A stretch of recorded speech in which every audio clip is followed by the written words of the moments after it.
Hey, welcome back to the Big Ranch Show. Thank you for joining me. Now, here in America, we sit in a very precarious situation. We're sitting there right on the cusp of complete overrun of our medical system. Proof that no matter what kind of healthcare system you have, there's going to be problems, especially when something comes up that is bigger than you could ever anticipate. Now, yes, I believe our government should have done more. And I don't mean just the Trump administration. I believe the government should have done more for decades now to prepare us for this kind of situation. One thing they should have done, I believe, is continue the manufacturing of ventilators in this country. That way they could have been stockpiled somewhere, some way. And I'm sure, ever so many years you'd have to upgrade them or whatever to meet new system demands. But that's a problem. And I'll get into why we should have been more prepared for this kind of situation later on in this video. Another major problem going on isn't just the ability for hospitals to have enough ventilators. There are not enough supplies to run the ventilators. There are not enough masks, the N95 masks, or respirators that the people need, that the medical professionals need to treat you or I if we come down with this terrible virus. Somebody on social media was asking me, why didn't we have these taken care of? Why didn't hospitals have enough ventilators, enough N95 respirators and gloves? Well, let's have a little talk about that, shall we? Well, first off, from what I learned yesterday from watching a Dr. Mike video, those N95 respirators have end dates. They have expiration dates to where they're no longer really safe for medical professionals to use. Because at that point, they do not stop as much as they're supposed to. So you couldn't really easily stockpile them. You couldn't easily keep them in some warehouse somewhere. Every time you would buy them, every few years, you'd have to throw them out and replace them all. Well, maybe there should have been a program for that. Latex gloves, not as much on the expiration date. I do believe they have one. But I think we could have put some away. Like I said, I think we could have stored respirators. But the fact is, hospitals in America, as with hospitals in a lot of places, are for-profit enterprises. So are they going to keep around more of a product than what they use? For many things, the N95 masks are not necessary. Treating somebody with a common cold, it may not be necessary. Somebody, treating them for something minor, you're not going to need that respirator. So maybe hospitals didn't see them as important. So they had a smaller stockpile of them. Maybe for the ventilators, there's not enough storage space at certain hospitals. But probably more likely the cost. Because from what I read, ventilators are not cheap.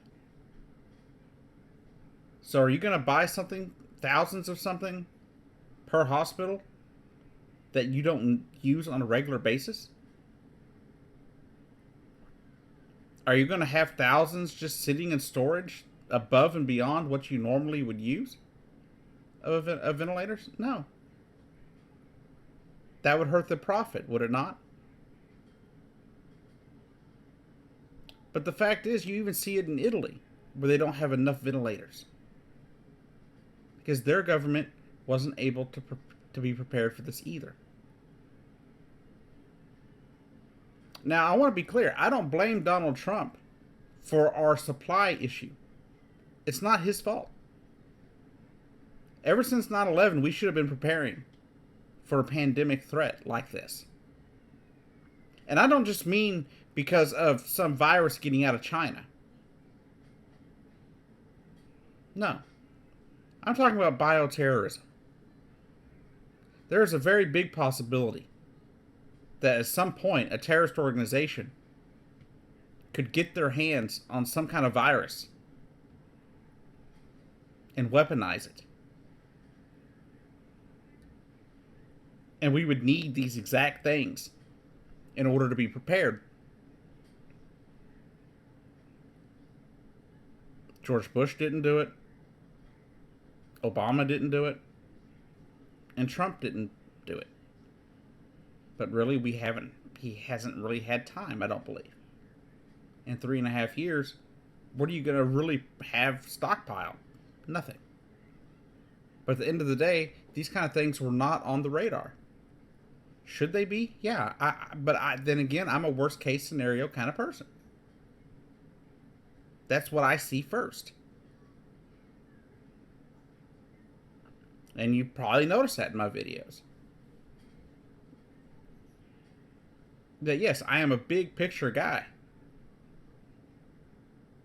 But my mind is always going to be what is the worst that could happen. And a lot of people tell me I'm just too cynical, I'm too negative. I'm just being real.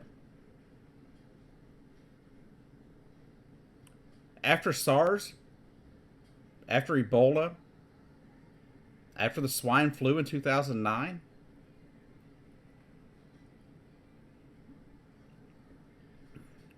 why would we not be starting to be prepared for things like this? In this massively interconnected world, there are going to be viruses that are going to spread just like this one. And the best we can do is be prepared and act swiftly when they happen.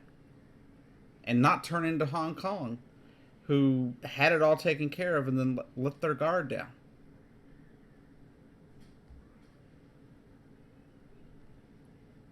Unfortunately, from how it's sounding, from what I'm reading, we're only days away from being just like Italy. Within parts of this country, the medical systems are going to be overrun by people needing ventilators and care. We're already to the point in Los Angeles and New York and Dallas, Texas, where cancer treatment is being stopped. Surgeries to remove cancerous tumors have been considered elective because they are so concerned about overtaxing the system. In the medical profession right now, it seems to be all hands on deck. And I tell you, I think about those people every day. I hope you do too. Those nurses, those doctors, not only are they trying to treat you and take care of you, if they're treating coronavirus patients, they're putting their own lives at risk. Thousands of nurses and doctors in China were affected by this virus.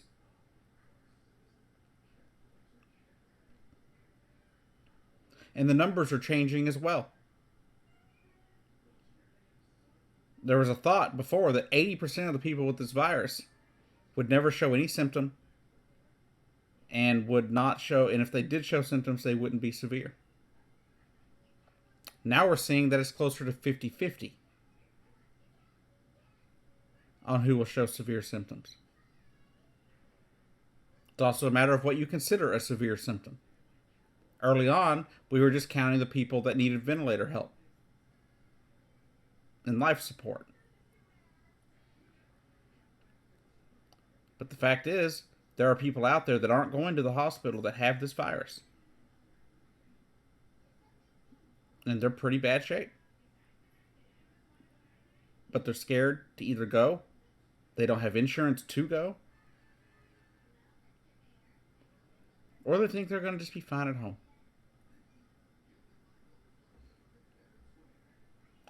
Also, yesterday we found out that even though there's a strict stay-at-home order in California. Thousands of beachgoers went to the California beaches yesterday and on Saturday. Thousands of people. Thousands of people going to the beaches and spreading this virus. And then some of those people are gonna go home and they're gonna give it to people that can't fight it. We're learning now that children are becoming more susceptible to this virus than we previously thought. There's a 12-year-old girl that I heard about on CNN who is fighting for her life on a respirator right now. And these people are going off to the beach. They're going to come home, give it to their parents, their grandparents. The asshole college kid's going to come home and ask, what happened to Grandma? Now, I don't want to be negative. I don't like being negative about this stuff. But I'm sick and tired of these people. People like myself rely on other people to be intelligent to stay alive. If I get this virus, I am dead. Case closed. There is nothing to save me. And that is the case for millions of other elderly and disabled Americans in this country. And you have these assholes out there that think it's all about them. Well, let me tell you this. It's not all about you. There are millions of people out there who you could kill simply by ignoring the guidelines given by the CDC, the federal government, and your state and local governments as well.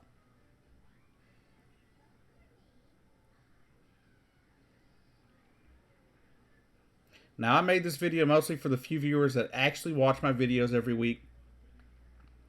And I wanted to make sure they knew that I was doing okay. I also want to make sure they're doing okay. You know who you are. If you watch my videos every time I drop one, or at least try to, you know who you are. Leave your comments down below. Let me know that you're doing okay.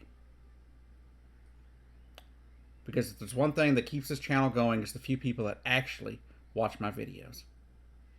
I thank you. Being that we're all stuck inside, I will try to start pumping out more videos. That way you have more to watch. Of course, this doesn't change things for a lot of people. A lot of us couldn't go out in the first place. But I'm going to try to put out more videos, get out more content. If you get too bored watching my content here, check me out over on Storyfire. It's Kicking It with Jake is the account over on Storyfire app or the website. I've got some stories up over there. It's kind of a new story that's kind of more along the lines of what we're dealing with right now. But the difference is over there it's all fiction. There's no politics. There's no anything. It's just all fiction. And all my fiction comes straight basically from dreams and waking thoughts that just scare the living hell out of me. So therefore, you will see what kind of stories I have over there on the Storyfire app. If you don't have access to that, but you only have access to, say, websites, they do have a website, storyfire.com. Same situation. Go subscribe, check out my stories. And I hope you enjoy it. As well, my new podcast went up on Saturday. It's not got a lot of views. Also, I noticed that when I don't put the link in the description below, people do not know that I have a new podcast available. So that said, the link will be in the description for that as well. Anyways, if you have any questions, if you have any concerns, or you can't find any information that you need for your local area dealing with this virus, contact me at bigrancho@gmail.com, and I will see if I can find some information for you or give you the information that I currently have, if I have any new information. The problem is this information is constantly changing, almost by the hour. Therefore, it may be hard for everyone to have information, but if nothing else, maybe I can look up some information and help you get in contact with your local authorities to figure out, what's going on in your local area. Anyways, this has been the Big Ranch Show. I've been your host, Jacob Keck. I'm hoping to be able to put out some nice, fun videos later this week. It's going to be a little bit different. I'm going to try to do some things that are a little more lighthearted, fewer stories over this mess, fewer stories over politics, and more stories that are fun and uplifting. And maybe even find a way to get a few cat compilation reaction videos. If you would like to see that, let me know in the comments as well. Anyways, y'all stay safe out there. Stay inside if you can. Don't go out if you don't have to.